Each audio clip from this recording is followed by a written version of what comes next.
Hi, good morning.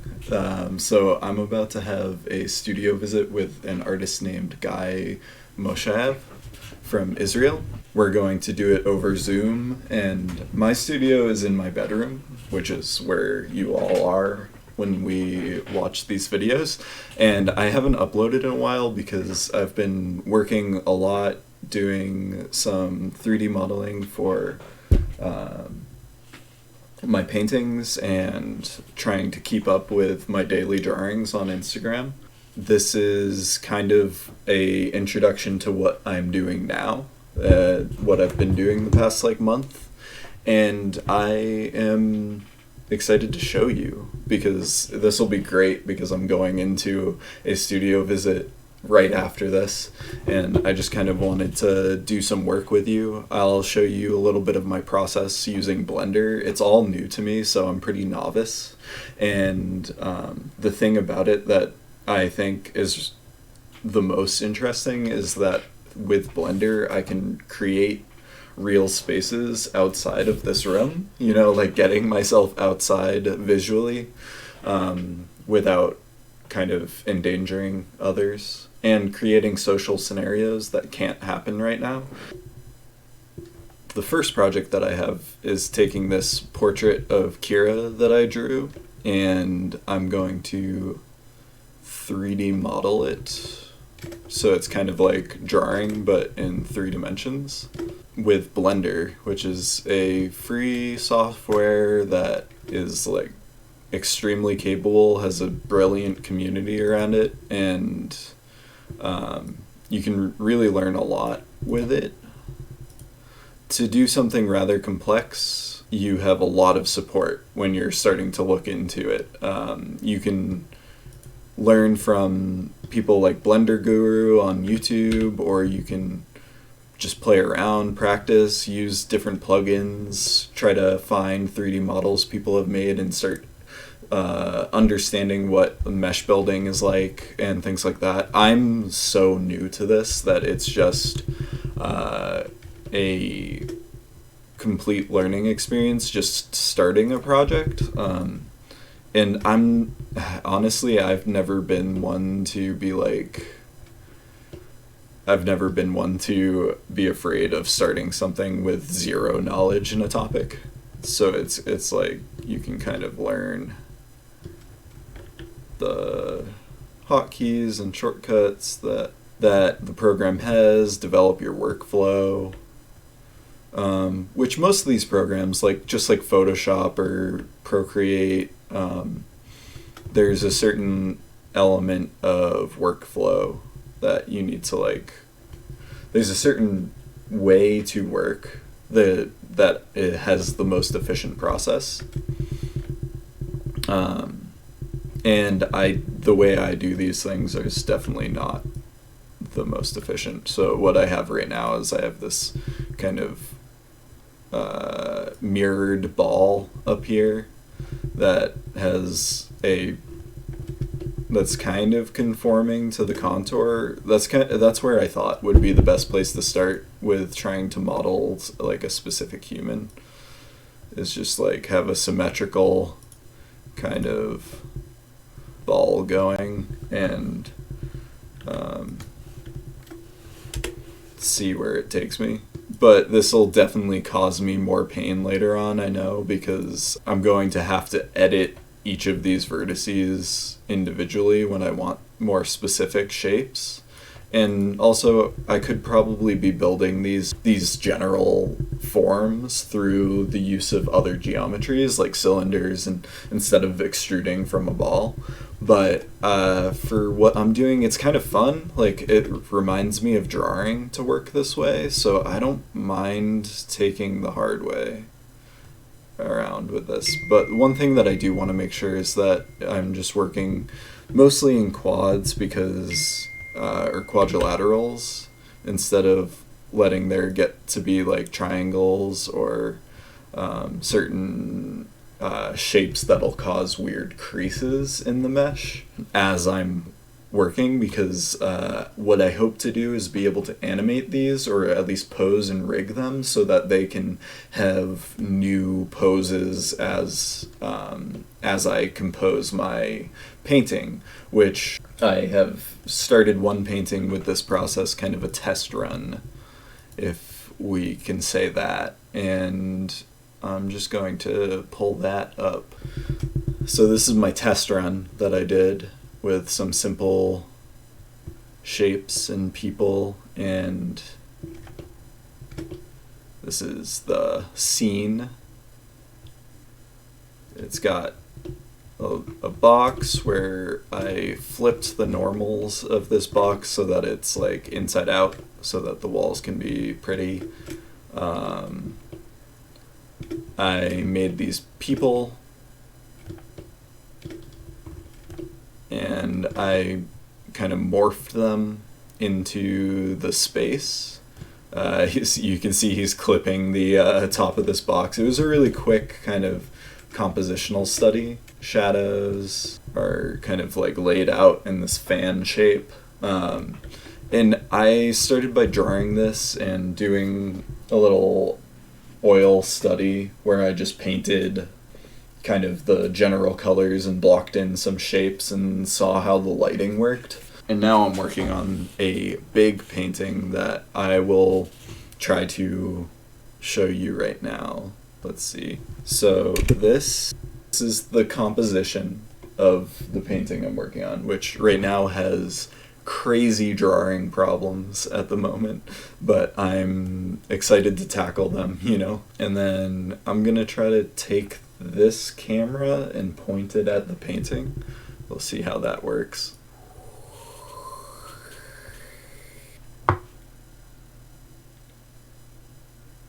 So this is the painting I'm working on right now. It's like kind of crazy to think that it's based on a 3D model because I tend to work almost exclusively from life, or like representationally from life, and to have a narrative painting with these crazy colors and this like real paint focus, like it's so dependent on texture right now and mark making, and a lot of the decisions happening in it are becoming these like color and aesthetic based decisions, which is not my normal style, to say the least.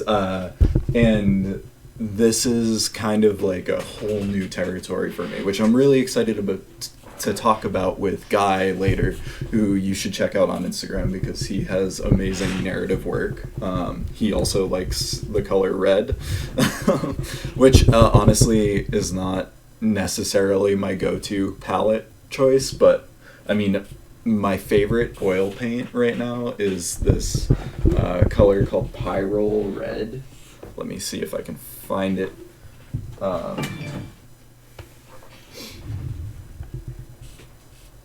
I can't, but it's a Holbein color. I mean, I think it's carried in other brands, but Holbein is the one that I use.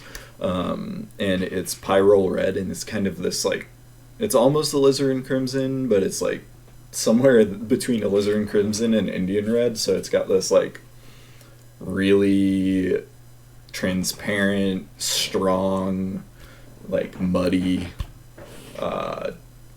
cool red flavor, but it also creates these beautiful oranges and this like really intense vibrancy that you saw earlier when I was showing you the painting.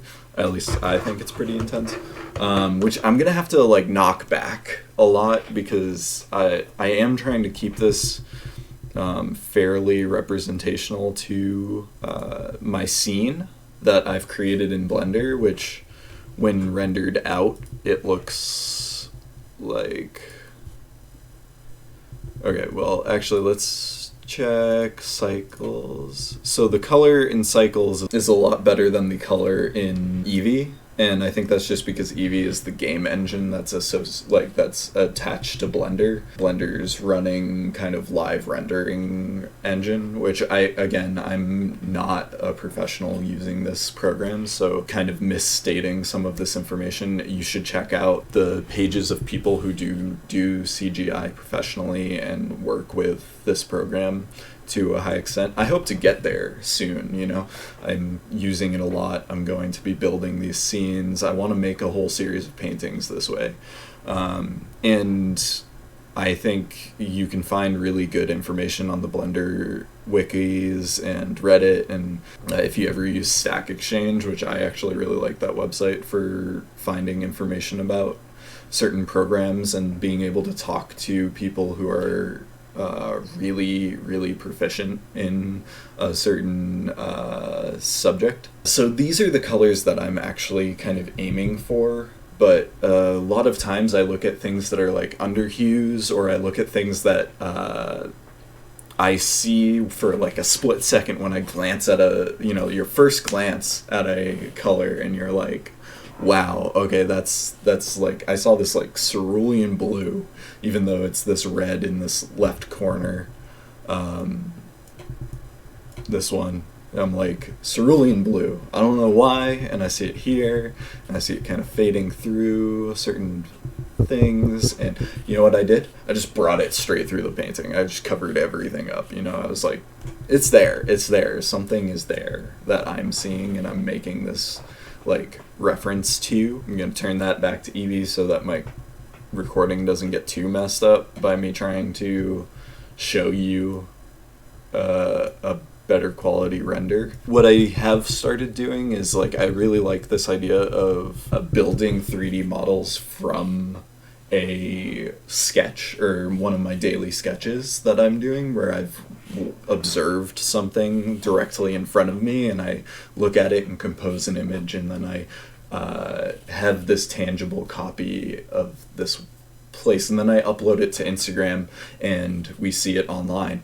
And I want to take that and start making 3D models out of this kind of experience, and then see how I can create environments using all of these like kind of like samples from the real world. It's a kind of empowering exercise right now, where we're all kind of kept inside, cooped up, staying away from each other, kind of looking out for our social, like our community. And especially with art, it's hard to, like, economically, it's hard to rationalize production. It's hard to know how, like, what the value of this, like, product we're making is in a market, and then to also, like, understand the value of it to ourselves, and, like, what the psychological benefit to having cultural influence, and, like, having something to explore visually. It's not just about making our way into someone else's thoughts, you know, like, it's not just about communication, but then there is this, like, narrative structure, especially when I start building these environments, that painting kind of allows you to enter. You know, there's this, like, illustration aspect to creation, and color has these, like, heavy emotive contexts to them, and to go from drawing to 3D modeling, which is like a physical, you know, it feels like building with clay, except you use vertices, which also feels like drawing, or like using one of those 3D pens. And then to go from that to painting is this, like, really extraordinary journey that I am so happy to take on right now, because, like, what else am I gonna do? And oh man, it feels so good to be talking to you all, you know, to be, like, leaving this on the internet for someone to find, and to be showing this, because it's, like, kind of hard, especially when you're in your own bedroom making art. You're, like, trying to find the drive to build this work that maybe no one is going to see, or, like, to have these studio conversations like Guy and I are gonna do in a few minutes. It's like, wow, this is so empowering to have your eyes, to invite you to come talk to me about this project that I'm so excited about. And it's like, how can you build entropy for your passion or your like new research or your new discovery to like get you to continue working on it, because it's really hard, especially with all the anxieties and tensions that happen right now. I mean, like uh, living with other people, living close to your community. If you live in a city, you have these like so many businesses that are like struggling right now, and then there are so many that are thriving because they are there to help you, and they have workers that are in terrible situations. And there's just like so much going on right now that we need to find ways to build this entropy of like excitement and innovation, because uh, it's just psychologically refreshing. Yeah, and in saying that, please reach out to me, comment, talk to me on Instagram, see what's going on with other artists you might like. A lot of artists are selling pieces to support each other and to support themselves, because this is a really tough time, especially for people who are. I mean, it's just a tough time in general. There's no especially about it. And we kind of are working together to support each other. So check out your favorite artists. See if other people making art, if there's a way you can help them. Do they have a Patreon? Do they have prints for sale? Do they have a YouTube channel you could subscribe to? Or do they have other social media you could follow them on? Kind of reach out and help each other. Do studio visits if you're an artist, which I feel like a lot of people who would watch this video would be artists. Like, do studio visits with your friends. Ask your, if you're in college and you're stuck at home right now, ask a professor to like meet with you on Zoom for 10 minutes, be proactive and get people to look at your work and to talk to you, and maybe even just Skype a friend or a family member. Just, not that you haven't been doing that, but if you haven't, I'll propose it.